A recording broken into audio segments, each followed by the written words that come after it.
నమస్తే అండి. పుట్టుకతో భారతదేశం అంటే ద్వేషం ఈ మేధావులకి.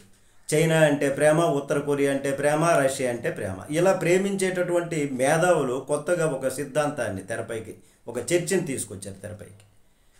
చైనాతో గొడవ అన్నారు. చైనాలో గాల్వన్ లోయ్ ఇష్యూ తర్వాత ఏం చేశారు? చైనా అలాగే ఉంది, చైనా బాగానే ఉంది అని అంటూ చైనాతో ఇప్పటికే ఎక్స్పోర్ట్స్ ఇంపోర్ట్స్ నడుస్తున్నాయి. వ్యాపార దేవీలు అలాగే కొనసాగుతూ ఉన్నాయి. ఏమైనా బ్రేక్ అయ్యాయా, ఇంకేమైనా అయినా చైనాకి ఏమైనా అయ్యిందా అంటూ చైనాకి ఏం కావడం అన్నది పక్కన పెడితే భారత్ ఎదిగింది. ఇంతకు ముందు ఉన్నటువంటి 8వ స్థానం నుంచి 5వ స్థానానికి వచ్చింది. ఇంకా రేపో మాపో 3వ స్థానానికి చేరుకుంటుంది. ఈ మేధావులకి ఇదంతా కనపడదు కళ్ళకి. చైనా పెట్టుబడిదారీ విధానం కనపడుద్ది, చైనా ఎదుగుదల కనపడుద్ది, చైనా అది కనపడుద్ది, చైనా ఇది చేసింది, ఇదే. అదే భారత్లో ఏదన్నా చేస్తే పెట్టుబడిదారీ విధానం అంటారు, పనికిమాలిన వ్యవస్థ.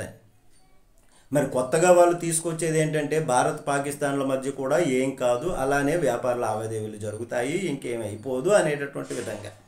అక్కడ ఉన్న ట్రేడ్ పోతుంది, దానివల్ల మనం నష్టపోతాము, మనకే నష్టం అన్నట్లుగా. అసలు పాకిస్తాన్తో వ్యాపారం ఎంతో తెలుసా? మన దేశం నుంచి ఎక్స్పోర్ట్స్ $447 మిలియన్, అంటే 3,735 కోట్ల వ్యాపారం, అంటే చాలా చిన్న మొత్తం. మరి వాళ్ళ దగ్గర నుంచి మనకు వచ్చేది 3.5 కోట్లు విలువ గలది.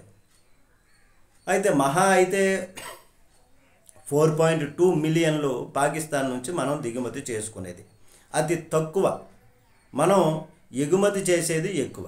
పాకిస్తాన్ మన మీదనే ఆధారపడుతుంది, కానీ మనం దాని మీద ఆధారపడట్లేదు. ఈ విషయం తెలియక కాదు, ఈ మేధావులకు తెలుసు, తెలిసి ఇట్లా మాట్లాడుతుంటారు అంతే. నమస్తే.